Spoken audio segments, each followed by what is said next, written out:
नमस्कार, स्वागत है आपका।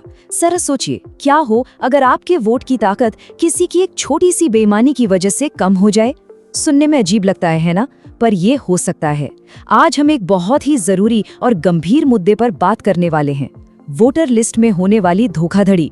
और हम समझेंगे राजस्थान नगर पालिका अधिनियम की धारा 15 को, जो हमारे लोकतंत्र की रक्षा के लिए एक मजबूत ढाल की तरह है।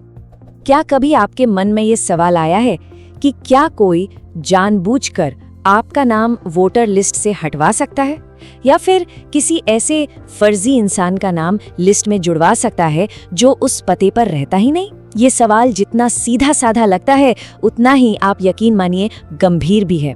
तो चलिए आज इसी सवाल का कानूनी जवाब ढूंढते हैं। देखिए, कोई भी चुनाव तभी निष्पक्ष हो सकता है जब उसकी वोटर लिस्ट एकदम साफ सुथरी हो। ये तो चुनाव की रीढ़ की हड्डी है ना। लेकिन जरा सोचिए, अगर इसी लिस्ट में कोई सेंध लगा दे, बस एक झूठा नाम या एक गलत पता, ये चीजें जो छोटी मोटी गड़बड़ियां लगती हैं, असल में पूरे चुनाव का नतीजा बदलने की ताकत रखती हैं। और ये सीधे सीधे हमारे लोकतंत्र की नींव पर हमला है। तो सवाल ये है कि इस तरह की चुनावी धोखाधड़ी से निपटने के लिए हमारा कानून कितना तैयार है, कितना मजबूत है? यहीं पर एंट्री होती है राजस्थान नगर पालिका अधिनियम की धारा 15 की। ये वो कानून है जो वोटर लिस्ट को बचाने के लिए एक शील्ड, एक ढाल का काम करता है। तो कानून की भाषा में ये मिथ्या घोषणा या फॉल्स डिक्लेरेशन है क्या भला? चलिए इसको एकदम आसान शब्दों में समझते हैं। जब भी कोई इंसान वोटर लिस्ट से जुड़े किसी भी काम के लिए लिखित में यानी लिखकर, जानबूझकर कोई झूठा बयान देता है, तो वो इस कानून के शिकंजे में आ जाता है। यहाँ दो शब्द सबसे जरूरी हैं जिन्हें आप गांठ बांध लीजिए। पहला, बयान लिखित होना चाहिए, और दूसरा, झूठ जानबूझकर बोला गया हो। ठीक है, ये तो समझ आ गया कि झूठी घोषणा क्या है, पर ये कानून लागू कब होता है? ये दो बहुत ही खास सिचुएशन में काम करता है। पहला, जब वोटर लिस्ट तैयार हो रही हो या उसमें कोई भी बदलाव, कोई करेक्शन किया जा रहा हो। और दूसरा, जब कोई किसी का नाम लिस्ट में जुड़वाने या फिर हटवाने के लिए एप्लीकेशन देता है।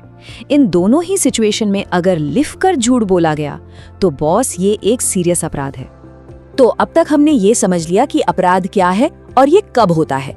पर एक सवाल मन में आ सकता है कि क्या अनजाने में गलती से कोई गलत जानकारी दे दे तो क्या वो भी अपराधी माना जाएगा? तो इसका जवाब है नहीं। हमारा कानून सिर्फ आपके एक्शन को नहीं देखता, बल्कि उसके पीछे छिपी आपकी नीयत, आपके इरादे को भी तौलता है। चलिए अब अपराध, इरादे और सजा के इस तिकड़ी को जरा गहराई से समझते हैं। यहाँ पर कानून दो चीजों के बीच एक बहुत साफ लकीर खींचता है। एक है अपराध यानी एक्शन, जो कि है लिखित में झूठा बयान देना, और दूसरा है इरादा यानी आपकी नियत, ये जानते हुए झूठ बोलना कि ये बात सच नहीं है, या आपको खुद उसके सच होने पर यकीन नहीं है। इसको ऐसे समझिए, अपने बायोडेटा में लिख देना कि मैं टीम प्लेयर हूँ जबकि आप अकेले काम करना पसंद करते हैं, ये एक बात है। लेकिन किसी सरकारी दस्तावेज पर जानबूझकर झूठा साइन करना, ये एक कानूनी अपराध है। धारा 15 इसी दूसरे वाले सीरियस मामले पर लागू होती है। तो अब आते हैं सबसे बड़े सवाल पर। अगर कोई इस संगीन जुर्म का दोषी पाया जाता है तो उसे सजा क्या मिलती है? देखिए, कानून इस मामले में काफी सख्त है। दोषी को 1 साल तक के लिए जेल भेजा जा सकता है। जी हाँ, पूरे 1 साल तक की सजा। और बात यही खत्म नहीं होती, जेल के साथ साथ या जेल के अलावा उस पे जुर्माना भी लगता है, और ये जुर्माना कम से कम 2000 रुपए तो होगा ही, ये मिनिमम लिमिट है।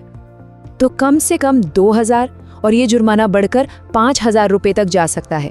और एक बात और, कोर्ट चाहे तो जेल और जुर्माना, ये दोनों सजाएं एक साथ भी दे सकती है। ये सब इस बात पर निर्भर करेगा कि अपराध कितना गंभीर था। चलिए, बहुत हो गई पढ़ाई, अब एक छोटा सा क्विज हो जाए। देखते हैं कि आपने अब तक कितना ध्यान से सुना है। आपकी स्क्रीन पर एक सवाल है। मैं चाहूंगा कि आप यहीं पर वीडियो को पॉज करें, सवाल को ध्यान से पढ़ें और अपना जवाब सोचें। और हाँ, कोई चीटिंग नहीं चलेगी। तो सही जवाब है ऑप्शन बी, यानी केवल कथन 3 और 4 ही सही हैं। अब समझते हैं कि ऐसा क्यों। देखिए, कथन इसलिए गलत है क्योंकि हमने बार बार जोर दिया कि ये कानून सिर्फ लिखित घोषणा पर लागू होता है, मौखिक यानी मुंह से कही गई बात पर नहीं। और कथन 2 भी गलत है क्योंकि सजा 1 साल तक हो सकती है, कम से कम 6 महीने की कोई शर्त नहीं है। ये एक बेहतरीन मिसाल है इस बात की कि कानून की छोटी छोटी बारीकियों को समझना कितना ज्यादा जरूरी होता है। अब आप शायद सोच रहे होंगे कि भाई एक छोटी सी धारा के ऊपर हम इतना समय क्यों दे रहे हैं, क्योंकि ये दिखने में भले ही छोटी हो पर है नहीं। सच तो ये है कि ये कानून हमारे लोकतंत्र के दिल की हिफाजत करता है। सोचिए, अगर वोटर लिस्ट ही सही नहीं होगी तो निष्पक्ष चुनाव की तो हम कल्पना भी नहीं कर सकते। चलिए जाने से पहले आज की पूरी बातचीत का निचोड़ एक बार फटाफट देख लेते हैं। सबसे पहली और जरूरी बात, ये अपराध तभी माना जाएगा जब घोषणा लिखित हो और जानबूझकर की गई हो। दूसरी बात, सजा 1 साल तक की जेल और 2000 से 5000 रुपए तक का जुर्माना या दोनों हो सकती है। और सबसे जरूरी, इन सब का मकसद सिर्फ एक है, हमारी वोटर लिस्ट की पवित्रता और शुद्धता को बनाए रखना। और अब एक सवाल सीधा आपसे, वोटर लिस्ट में जानबूझकर धोखाधड़ी करना ये कितना गंभीर अपराध है? तो इसके लिए 1 साल तक की जेल और 5000 रुपए तक का जुर्माना, क्या ये सजा आपको काफी लगती है? क्या आपको लगता है कि सजा और भी ज्यादा सख्त होनी चाहिए, या ये ठीक है? आपकी जो भी राय हो नीचे कमेंट्स में लिखकर हमें जरूर बताइएगा। तो आज के लिए बस इतना ही। उम्मीद है आपको इस विश्लेषण से कुछ नया और जरूरी सीखने को मिला होगा। अगर हाँ, तो इस प्रस्तुति को लाइक करना और अपने दोस्तों के साथ शेयर करना बिल्कुल मत भूलिएगा। और हाँ, स्मार्ट इज सिंपल को सब्सक्राइब जरूर कर लें ताकि हमारी अगली जानकारी से भरी पेशकश आप तक सबसे पहले पहुंचे। जल्द ही मिलते हैं।